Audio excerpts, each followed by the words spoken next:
할렐루야. 어느 엄마가 7살 먹은 아들의 손을 잡고 백화점에 갔어요. 그런데 쇼핑을 하던 중에 이 아이가 마음에 드는 물건이 있었나 봐요. 값은 얼마 나가지 않은 것이었지만 그 작은 물건을 몰래 집어서 자기 주머니에 집어넣었습니다. 이 모습을 그 엄마가 봤어요. 그래서 엄마가 이 아이를 꼭 끌어안아 주면서 귓속말로 뭐라고 이야기를 합니다. 그리고 또 밉니다. 이 아이는 엄마 품을 떨어지지 않으려고 애를 씁니다. 엄마는 또 밀면서 손짓을 합니다. 이 아이는 용기를 내서 어디로 갔는가? 조몬에게 가는 거예요. 조몬에게 가서 사실 내가 이 물건이 탐이 나서 몰래 이것을 훔쳤어요. 용서해 주세요. 하고 사과를 하는 것이었습니다. 이제 엄마가 다가갔습니다. 그리고 조몬에게 죄송합니다 하면서 인사를 하고는 이 값이 얼마인가요? 그 값을 치르고 다시 그걸 사서 아이의 주머니에 넣어 주었습니다. 얼마나 훌륭한 어머니입니까? 또 거기서 그친 것이 아니라 백화점의 구석쪽으로 데려가더니 그 아이와 같이 끌어안습니다. 그리고서는 하나님께도 용서를 빌어야 한단다 하면서 이 아이와 함께 손을 모으고 하나님 앞에 회개 기도를 하는 것입니다. 얼마나 지혜롭고 또 훌륭한 어머니인지 모릅니다. 여러분, 이렇게 자란 아이는 하나님 앞에 정직하게 살게 됩니다. 진실되게 살아갑니다. 하나님 앞에서 코람대오의 삶을 살아가게 되는 것입니다. 이것이 바로 부모의 지혜라고 하는 것입니다. 나이지리아의 노예상 시장에서 한 소년이 노예로 팔려가게 되었습니다. 거기 수백 명의 노예들이 있습니다. 그런데 이 노예선을 태우고 미국으로 향하는데 미국으로 가던 이 불법 노예선이 발각되어 영국 군함에 발각되었습니다. 그래서 그들을 납포하게 되는데 그 군함 안에는 군대 목사님이 계셨습니다. 그 수많은 노예들을 바라보며 노예 어린이들을 바라보는 가운데 아주 눈이 초롱초롱하고 지혜롭게 생긴 그 아이를 발견합니다. 그래서 그 노예 아이를 산 거예요. 값을 지불하고 샀습니다. 양아들을 삼았습니다. 그러고서는 교육시킵니다. 또 신앙교육을 철저하게 시켰습니다. 그러고서는 그 후에 30년이 지났습니다. 나이지리아 교회 최초로 교회가 세워지고 최초 목사가 취임을 하게 됩니다. 그런데 취임하는 목사는 세계적인 성경학자요 민족의 지도자인 사무엘 크로우더라고 하는 목사님이었는데 그는 바로 30년 전에 군목에게 이렇게 선별이 되어서 자기 양아들로 삼고 교육을 시켰던 그 신앙교육을 잘 시켰던 그 아이가 훌륭하게 자라서 목사님이 되었고 또 세상에서 가장 위대한 사람으로 성장했다라고 하는 것입니다. 세상에서 가장 불행한 아이였지만 한 사람에게 선택이 되어서 이렇게 훌륭한 일을 하는 존경받는 인물이 됐다라고 하는 이야기입니다. 여러분, 이처럼 한 아이의 인생은 어른들이 어떻게 대하느냐에 따라 달라지게 됩니다. 아주 중요한 사람, 꼭 필요한 사람이 될 수도 있고 그저 있으나 마나한 사람이 될 수도 있고요. 있어서는 안 되는 그런 사람이 될 수도 있다는 것입니다. 이렇게 교육이 중요한 것이고 부모의 역할이 중요하다는 거죠. 예수님은 어린아이들을 가장 사랑하신 분입니다. 얼마나 어린아이들을 사랑하셨는지 몰라요. 어린아이들이 내게 오는 것을 금하지 말라 이렇게 말씀하고요. 또 너희가 어린아이같이 되지 않으면 결단코 천국에 갈 수가 없다고 이렇게 말씀합니다. 또 어린아이처럼 자기를 낮추는 자가 천국에서 큰 자라고 그렇게 말씀하셔요. 또 어린아이, 소자 하나를 실족해 하면 차라리 연자 맷돌을 목에 달고 바다에 빠져 죽는 것이 낫다고 그렇게까지 말씀을 하십니다. 그리고 어린아이 하나를 영접하는 것이 곧 나를 영접하는 것이다, 이렇게 말씀하시고, 또 오병이의 사건에서 보았던 것처럼 도시락 하나에 물고기 2마리, 보리떡 5개, 예수님께 바쳤던 어린아이의 도시락, 별거 아니잖아요. 보잘것없는 것이잖아요. 그러나 그 어린아이가 바친 이 도시락 하나를 귀중하게 여기시고 이것을 가지고 5,000명이 먹고도 남는 그런 역사의 현장에 기적을 일으키는 그런 일에 사용을 했다라고 하는 것입니다. 어린아이 하나님께서 아주 소중하게 귀중하게 여기십니다. 여러분, 예수님이 이렇게 귀하게 사랑하신 우리 아이들을 얼마나 우리가 귀하게 여기고 있습니까? 교회 옆에 살고 있던 여 집사님이 외출을 하는 일이 생겼어요. 급한 일 때문에 아이들 3명을 어떻게 할까 고민하다가 교회 옆에 사택에 계시는 목사님 사모님에게 이 3 아이를 좀 맡아달라고 맡겼습니다. 이제 저녁이 됐습니다. 사모님이 맛있는 음식을 만들어서 아이들에게 주었습니다. 식탁에 둘러앉았습니다. 그 아이들에게 말하는 거예요. 얘들아, 집에서 밥 먹을 때 밥 먹기 전에 하는 거 있지? 그거 해봐. 무엇을 하라는 것입니까?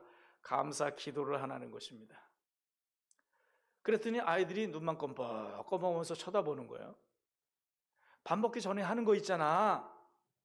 그럼 엄마가 밥 먹기 전에 하는 거 해봐. 그랬더니 그 중에 둘째 아이가 용감하게 이렇게 말합니다. 이 새끼들은 싸우지 말고 밥이나 처먹어. 여러분, 이렇게 우리 아이들은 참 순수하기 때문에 배우는 대로 하는 거예요. 배우는 대로. 깨끗한 도화지와 같은 이런 어린아이의 마음에 무엇을 먼저 그려주느냐가 이게 아이들의 결정이 되는 거예요. 결정체가 돼요. 그 아이들의 성격이 형성이 되고 인격이 형성이 된다라고 하는 것입니다. 부모 교육이 얼마나 중요한지 몰라요. 어린아이들을 성경으로 교육하고 예수님을 만나게 하면 주님이 그 아이들을 책임져 주심을 믿으시기 바랍니다. 어린이들이 바른 신앙으로 자랄 수 있도록 부모의 역할, 또 교사의 역할이 얼마나 중요한지 몰라요. 우리는 최선을 다하여 정직하게 또 믿음으로 잘 키워야 합니다. 우리 성도들, 우리 아이들을 위해서, 우리 교회 자녀들을 위해서 기도해 주셔야 합니다. 어린이는 가정과 교회, 국가의 보배입니다. 성경을 가르쳐야 합니다. 그리고 신앙의 사람으로 가르쳐야 돼요. 우리 자녀들의 앞길을 여러분 어떻게 맡기겠습니까? 우리 어른들이 어떻게 가르치느냐가 우리 아이들의 미래일 뿐만 아니라 우리 나라의 미래고 교회의 미래가 되는 것입니다. 가정의 미래가 되는 것입니다. 우리 자녀를 어떻게 양육해야 합니까? 본문에 보니까 마땅히 행할 길을 아이들에게 가르치라. 여러분, 마땅한 거예요. 마땅히 행할 길을 아이들에게 가르치래요. 여러분, 성경은요 특정한 사람에게 주신 것이 아닙니다. 성경은 교회 다니는 사람 몇 사람을 위해서 주신 것이 아닙니다. 인간을 창조하신 하나님께서는 우리 인간이 어떻게 살아가야 하는 것인지, 어떻게 사는 것이 복된 인생인지 분명히 보여 알려주신 말씀이 성경이라는 거예요. 그래서 성경을 가르쳐야 하는 것입니다. 마땅히 가르칠 것, 이것이 바로 성경이라고 하는 거예요. 이걸 아이들에게부터 가르치라는 거예요. 그러면 그것이 늙어도 떠나지 않게 된다. 어린아이일수록 아직 순수할 때, 아직 깨끗한 도화지와 같을 때에 성경을 잘 가르쳐야 한다는 것입니다. 여러분, 우리 부모들 자녀 교육에 대한 얼마나 열이 높습니까? 그러나 우리가 바른 시각을 가지고 가르쳐야 한다. 바른 것을 자녀에게 가르쳐야 한다. 그러면 무엇을 가르쳐야 될까요? 오늘 아주 중요한 것이며 여러분 잘 기울여 들으시기 바랍니다. 첫째는 성경 말씀을 가르쳐야 합니다. 성경을 가르치는 것이 아니라 성경 말씀을 가르치는 거예요. 성경에서 뭐라고 했는지. 교회에서 교육은 대단히 중요해요. 교육 대단히 중요한 것이. 교육의 목적은 올바른 사람이 되게 하는 거예요. 특히 유초등부 교육, 교회에서 학생의 교육 얼마나 중요한지 모릅니다. 미국의 이 청교도로부터 시작된 가장 신앙으로 가장 먼저 교회를 세우고 교회 교육으로부터 시작되었던 그 미국이 학교에서 예배 드리기 전에 먼저 체프를 하고 또 기도를 하면서 공부를 시작했습니다. 그런데 이제 신앙의 자유, 그리고 이제 종교 교육이 자유화되면서 학교에서 예배가 폐지됩니다. 그러면서 그때부터 급속도로 타락하기 시작합니다. 학생들은 술과 담배, 마약, 폭력, 비행, 이로 인해서 미국 사회가 병들게 돼버려요. 얼마나 타락한 그런 나라가 돼버린지 몰라요. 근데 하나님은 그 나라를 포기하지 아니하심으로 사랑하는 자에게 징계를 주시는 그런 일들이 가끔 있을 때마다 역시 미국은 달랐습니다. 특별히 9.11 테러 사건이 일어났을 때 그들은 회개운동이 일어납니다. 교회마다 회개운동으로 일어납니다. 불신자들, 예수님을 믿다가 타락했던, 떠나버렸던 사람들이 다시 돌아오는 역사들이 일어났습니다. 그리고 이번에 코로나 사건으로 인해서 미국의 회개운동이 일어나고 있다고 합니다. 길거리에서 교회 주변에서 둘러앉아서 무릎 꿇고 회개하며 기도하는 그런 사진들을 여러분 보셨을 줄 압니다. 성경을 가르쳐야 됩니다. 최근에 여론조사 기관 갤럽이 미국인을 대상으로 실시한 여론조사에서 성경이 인간의 삶에 미치는 영향에 대해서 물었습니다. 응답자의 65%가 성경은 인간 생활의 기본적인 의문이나 문제를 해결해주는 길잡이가 된다, 이렇게 65%가 응답을 했다는 것입니다.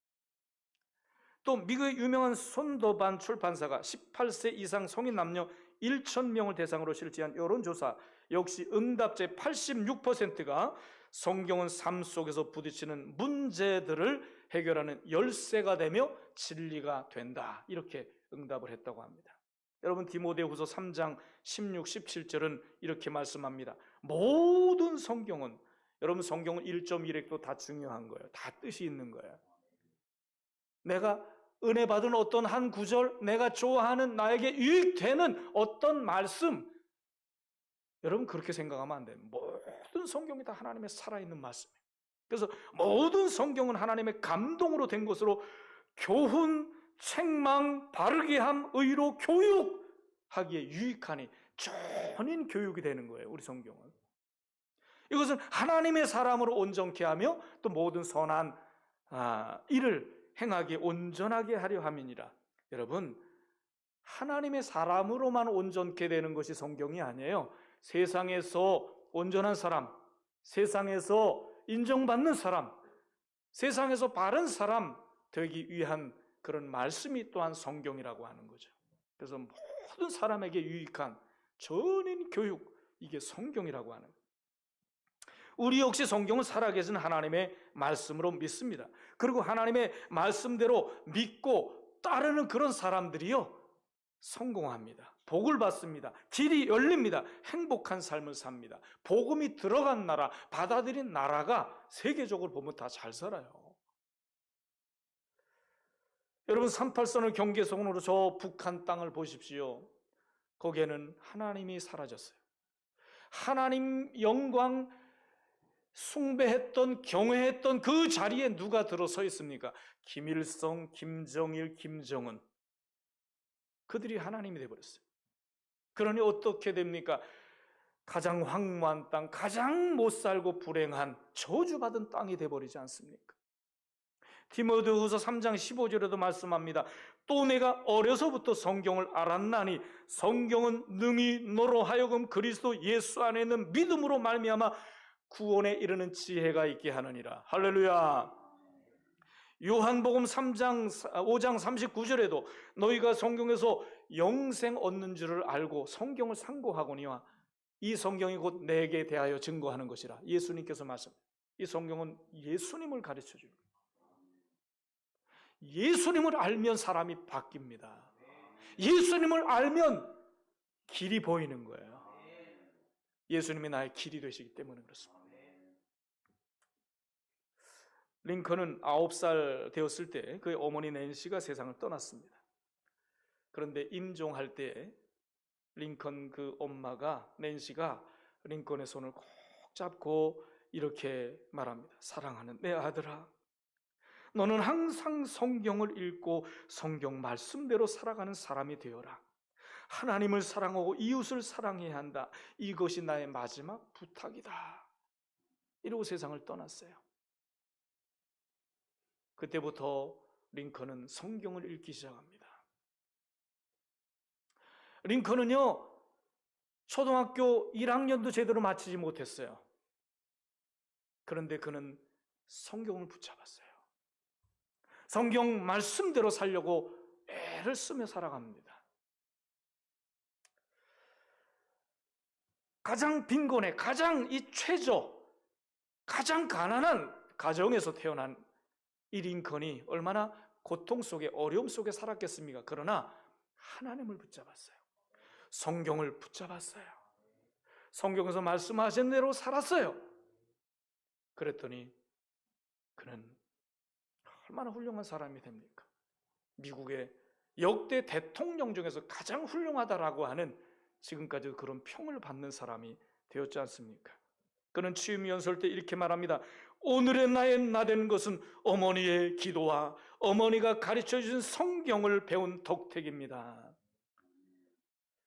성경이 얼마나 중요한지 몰라요. 시편 119편 9절로 11절에 청년이 무엇으로 그 행실을 깨끗하게 하리이까? 주의 말씀을 따라 삼갈 것이니이다. 내가 전심으로 주를 찾았사오니 주의 계명에서 떠나지 말게 하소서. 내가 주께 범죄하지 아니하려 하여 주의 말씀을 내 마음에 두었나이다. 할렐루야. 여러분, 우리 자녀들을요, 세상 것에만 관심 갖게 하면 안 돼요. 하나님의 말씀을 붙들게 해야 합니다. 기도를 가르쳐야 합니다. 같이 어릴 때부터 예배를 드리고 성경을 같이 읽고 같이 기도하고, 그래서 하나님과 관계를 맺어줘야 돼요. 그래야 그가 하나님 붙들고 살아가요. 하나님 인도함 따라 살아갑니다.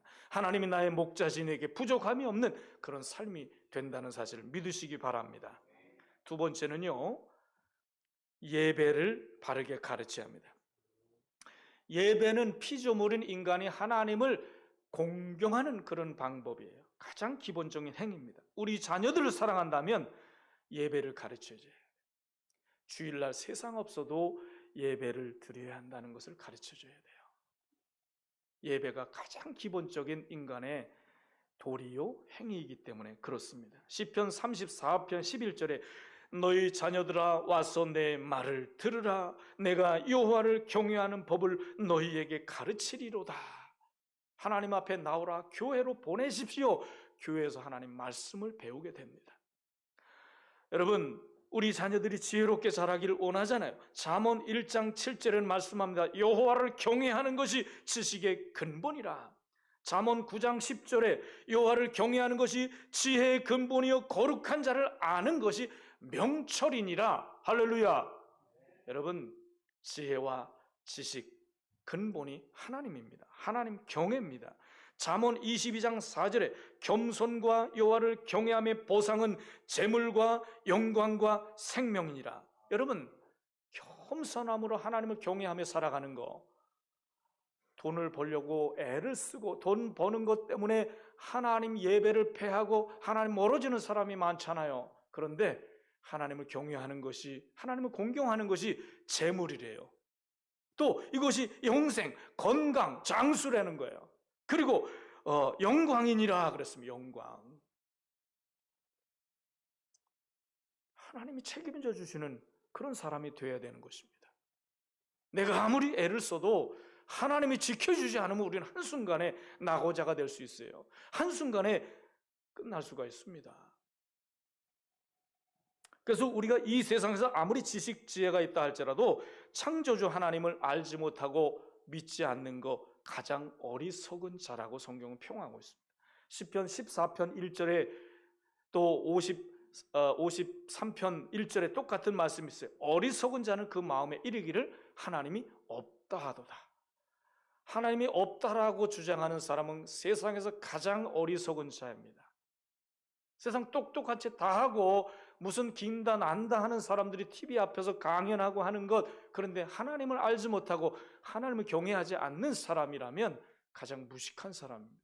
하나님을 경외하는 여러분들이 가장 지혜로운 사람들이고 가장 훌륭한 사람들이에요. 세계적으로 유명한 오페라 가수가 있습니다. 할버톤이라고 하는 사람. 자기 아들이 친구들과 노는 모습을 봤어요. 대화하는 이야기를 잘 들어봅니다. 근데 그 중에 그 아들의 친구가 이런 말을 하는 거예요. 우리 아빠는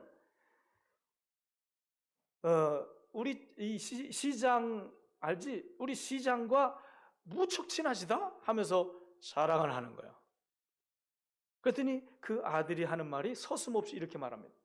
우리 아빠는 세상을 창조하신 하나님과 무척 친한데? 이 이야기를 들은 할버트는 감동이 일어나가 눈물을 흘렸다는 거예요. 이렇게 어릴 때 신앙 교육이 중요하다는 것입니다. 무엇이 중요한지를 아는 거야, 아이들이.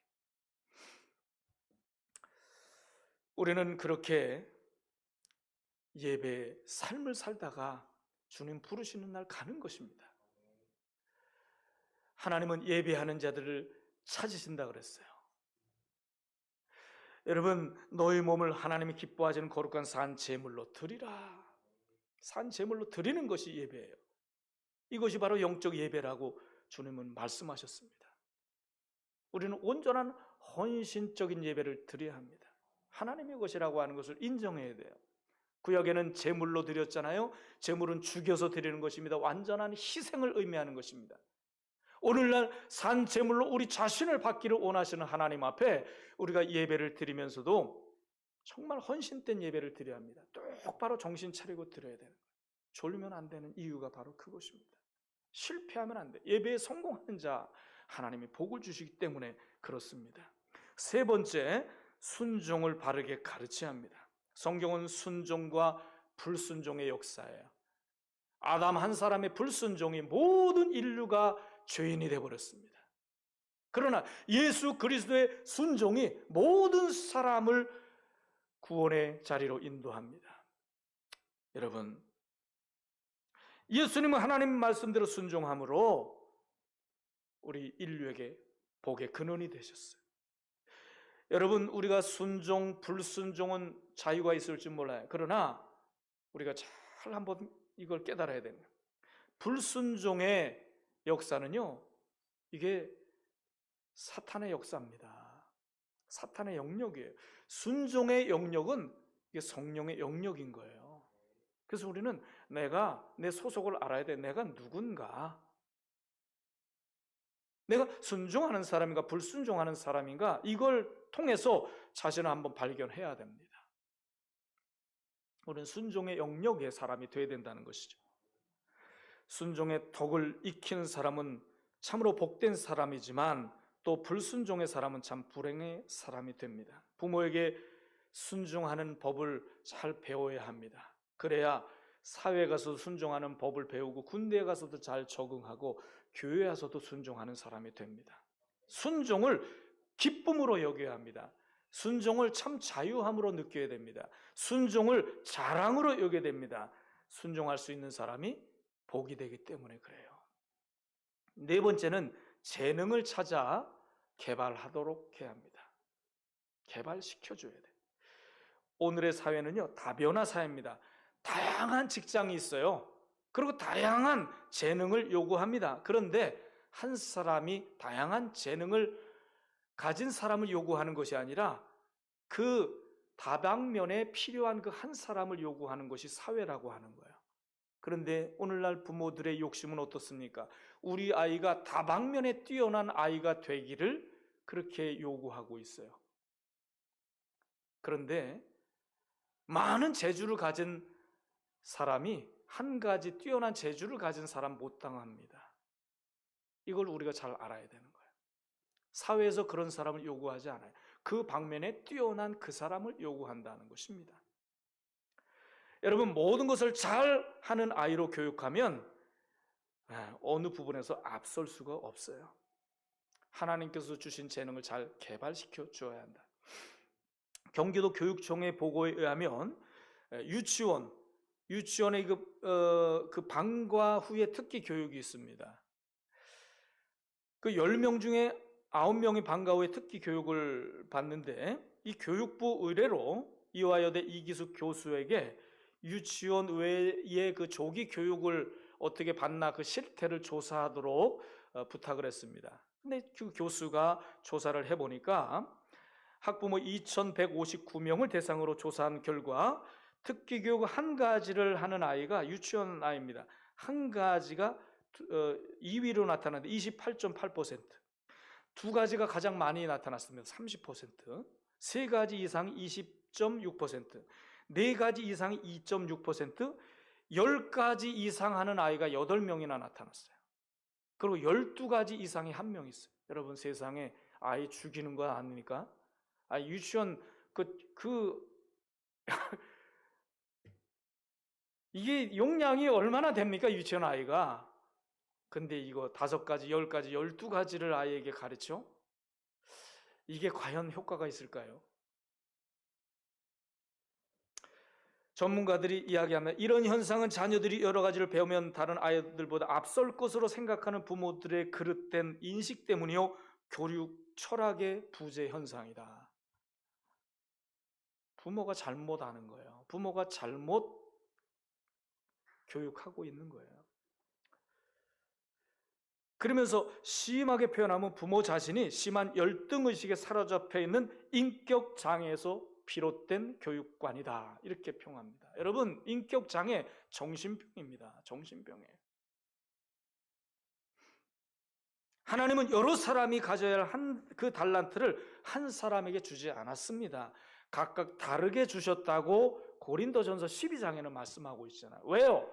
각각 다른 것을 통해서 연합해서 합력해서 서로 유익이 되게 하기 위해서 각각 다르게 주셨다라고 하는 겁니다.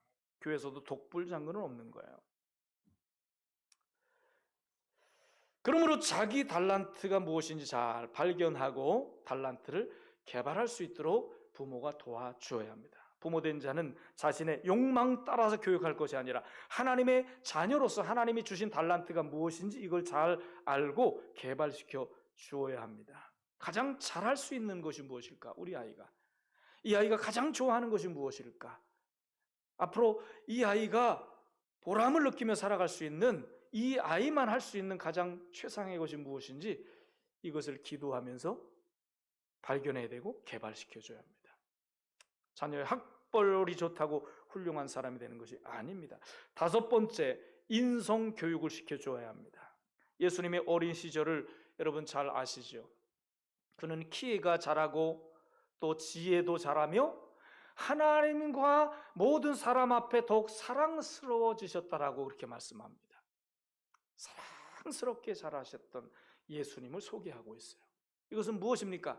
인성이 훌륭한 예수 그리스도로 성장했다라고 하는 것을 볼 수 있는 것입니다. 여러분, 하나님과 사람 앞에 사랑스러운 사람, 인성이 잘 갖춰져 있는 이런 자녀로 우리가 키워야 합니다. 오늘날 시대는 디지털 시대라고 하지요. 아날로그 시대와 디지털 시대, 다른 것이 뭐 있습니까? 너무도 많이 급변했어요. 그러나 역시 디지털 시대에도 인성의 중요성은 똑같습니다. 똑같은 거예요. 미국 인류 대학들에는 이미 이 시험 제도에 인성과 관련된 부분이 많이 사용이 된다고 해요. 워싱턴 포스트지에 의하면 미국의 많은 기업이 직원을 채용할 때 인성 검사 이 결과를 활용하는 사례가 늘어나고 있다고 합니다. 카네기 공과대학교 졸업생들의 조사에 의하면 이구동성으로 성공하는 데 전문적인 지식이나 기술은 15%밖에 영향을 주지 않는다 그래요. 그러나 나머지 85%는 좋은 인간관계에서 온다. 좋은 인간관계. 여러분, 이제는 우리나라 사회 각계각층에서도 인성을 굉장히 중요하게 여깁니다. 최고 학부인 카이스트에서도 입학 시험에 인성과 관련된 자료를 요구한다는 거예요. 지금도 그렇지만 갈수록 안정된 인성, 풍부한 감성을 요하는 이것이 인간 사회라고 하는 거. 이건 바뀔 수가 없습니다. 여러분, 사회 공동체에서, 교회 공동체에서, 친구 관계에서 인성이 가장 중요한 거예요. 이걸 부모가 알아야 돼요. 우리 아이가 어떻게 자라고 있는가? 사회에서 또 이 친구 관계에서 어떻게 이 아이가 인간관계가 어떤가? 이걸 잘 살펴주셔야 되는 거예요. 그리고 가정에서부터 지도를 해야 하는 것입니다. 미래학자들은 한결같이 21세기 리더십을 서번트 리더십이라고 해요. 서번트. 이것은 섬기는 리더, 섬기는 리더. 그러나 요즘 아이들은 에고이즘, 자기중심적인 사고, 자기밖에 몰라요. 그저 이기주의적인 그런 습관 속에 살아간다. 이것은 그렇게 자라면요, 객관적인 판단력이 없어진다는 거예요. 그리고 또 다른 사람과 이해관계가 안 좋아진다. 그러니 결국 어떻게 됩니까? 자신을 번민하게 하고 모든 사람, 모든 인간관계, 모든 공동체를 파괴하는 원인이 된다는 것입니다. 오래된 이야기입니다만 2007년도에 버지니아주의 버지니아 공과대학 학생의 그 총기 사건이 있었잖아요. 32명을 쏴 죽였던 그 학생이 누군지 압니까? 우리 한국 학생이에요. 조승이라고 하는 학생. 왜 이런 일이 일어났는가 역추적해 보니까 이 아이는 고등학교 다니며 대학교 다니면서 왕따 당했어요. 왜 왕따 당했는가? 너무 자기중심적인 아이였어요. 자기밖에 모르는 아이. 그런 아이는 누가 좋아하지 않아요. 친구들도 놀아주지 않아요. 왕따 당해요. 자기 분노를 이기지 못하여 총으로 쏴 죽여버려요. 여러분, 자녀를 사랑한다면 자기중심적인 생각, 행동을 교정해 줘야 합니다. 가정에서부터 교정해 줘야 돼요. 근본적으로 자존감을 회복시켜주는 그 도움이 돼야 되는 거예요. 그러기 위해서 많이 칭찬을 해줘야 되는, 많이 격려해 줘야 되고, 또 이 아이 많이 위로와 관심을 갖도록 해줘야 합니다. 마지막 6번째, 영성이 자라도록 지도해야 합니다. 여러분, 영성은 자라야 돼요. 머리 대신 예수 그리스도의 본량에 이르기까지 자라야 합니다. 예수님의 유아 시절을 보니까 하나님의 은혜가 그 위에 있더라. 하나님의 은혜가 항상 이렇게 머물러 있었어요. 하나님의 은혜. 저와 여러분도, 우리 자녀들도 하나님 은혜가 그 위에 머무는 사람이 되기를 축원합니다. 예수님은 어렸을 때 경건한 부모로부터 신앙 안에 자랐습니다. 또 늘 회당에서 랍비들과 함께 이야기하면서 토론하면서 또 배우면서 이렇게 어린 시절을 자랐어요. 여러분, 오늘날 우리 자녀들은 오죽합니까? 예수님께서 그 본을 보여주셨잖아요. 어떻게 자라야 되는지, 어떻게 자라야 우리 인생이 성공이 되고 훌륭한 사람이 되는지 예수님이 가르쳐 주시잖아요. 미래 사회는요, 점점 더 종교다원주의 됩니다. 종교다원화 시대가 됩니다. 이제는 교회도 점점 희미해져요. 등불이 점점 꺼져가요. 하나님에 대한 색깔이 점점 흐려집니다. 오죽하면 신학대학 교수가 교회 외에도 구원이 있다, 종교다원주의를 주장했다가 결국은 사직하게 된 그런 일도 있어요. 이 종교다원주의, 성경은 뭐라고 말씀합니까? 유일신 하나님 외에는 구원이 없다. 예수 외에는 구원이 없다. 이것을 가르쳐 주는데, 여러분, 그래서 국가의 흥망성쇠, 인간의 생사화복은 하나님이 주관하시는 걸 알아야 됩니다. 이걸 아이들에게 가르쳐야 합니다. 하나님이 인도해 주지 않으면 그 인생은 일시적으로 성공할 수 있을지 모르지만 결국은 낙오자가 된다, 패배자가 된다는 거예요. 아무리 실력이 좋고 재주가 좋아도 하나님이 쓰셔야 성공하는 인물이 되는 것입니다. 결론입니다. 하나님 제일주의로 살게 해야 합니다. 하나님 제일주의. 하나님이 누구신지, 하나님의 뜻이 무엇인지 알도록 가르쳐야 합니다. 하나님께서 지금 어떤 일을 하고 계시는지 느낄 수 있도록 해주셔야 합니다. 우리 자녀에게 중요한 교육은 신앙교육입니다. 신앙교육. 하나님을 경외하는 자, 하나님을 영광을 위한 그런 목적으로 살아가는 자가 복된 거예요. 오늘 말씀에 마땅히 행할 길을 아이에게, 자녀에게 가르치라고 강한 명령을 하셨습니다. 마땅히 행할 일, 그 길을 아이에게 가르치라. 우리 부모에게 주신 명령입니다. 우리 자녀들에게 이것을 가르쳐서 하나님의 큰 뜻을 이루는, 그래서 하나님의 큰 복을 받는 우리 자녀들과 가정이 될 수 있기를 주님의 이름으로 축원합니다. 우리 다 같이